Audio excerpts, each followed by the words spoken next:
Shi'ait senaha bithni nishle. Do bilagana bashischin. Ashihi dashiche. Do tuanana de Macedonian dashanale. Patty Dimitriou, Yinishye. Being a Navajo woman, there's not a breath you take without understanding how we're all connected. It's in my DNA to stay connected, to be a contribution, to remember my relatives. As a rider, I am so proud to ride a bike that has an identity that is representative of my heritage.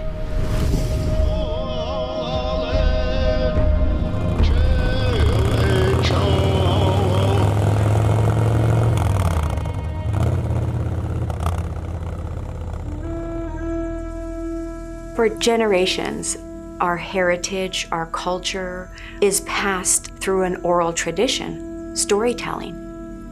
And most of that is kept by the women. That's how I learned a lot of what it means to be Navajo, what it means to be Native American, is through the stories that my grandmother shared. And honestly, it wasn't until I gave birth that I realized the significance of all of this. Tradition, ceremony, language. We don't cut our children's hair because it represents their ability to gain knowledge, to gain strength. When I hold my son, when I see his hair blowing in the wind, my heart is full.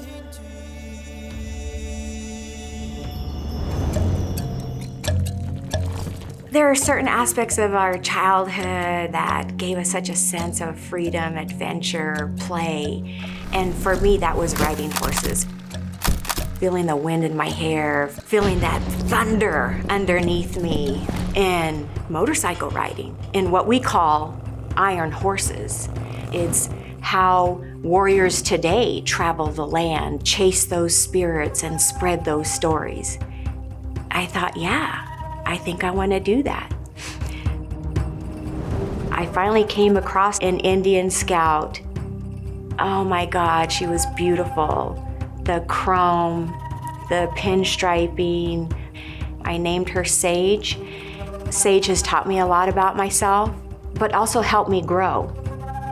And in that growth, I realized that a bigger motorcycle with more capacity for longer rides is something I really wanted to experience. And that's where the Chieftain Dark Horse showed up in my life. It's next level. It's truly being connected to incredible power. She's just an extension of who I am as a Native woman and what I represent.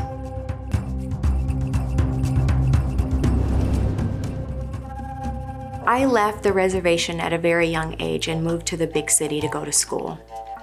I had this strong desire to be a storyteller. There were not a lot of people that looked like me, that came from my background, that had the capacity to tell that story. And it was just so important to me that we have a voice in the world. So I started riding some benefit rides, and it opened up my eyes and my heart to another really significant issue in our community, and that is this issue of missing and murdered Indigenous people. And I realized we needed to make some noise about that. And that's where the Thunderbird Throttle came from.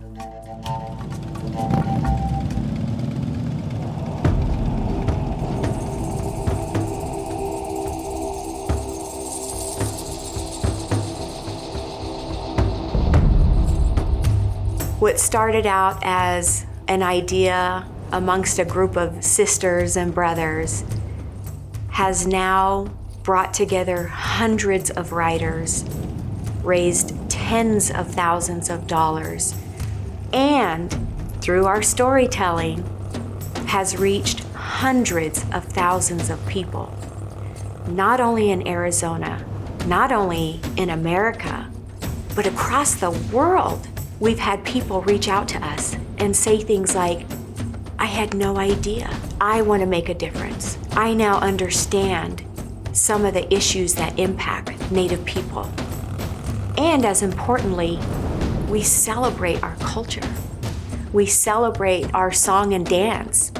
We celebrate our warrior mentality, that we will not only survive this, we will succeed in diminishing the missing and murdered in our communities. To be Native American, create an event to help the Native community, and then have Indian Motorcycle contribute to that is pretty extraordinary, especially being part of a smaller segment of the overall population. There's a company that continues to protect that and to embrace it is something I'm truly grateful for. There's a beautiful Navajo song. The chorus part goes something like, Hojona go haikari, Hojona go haikari,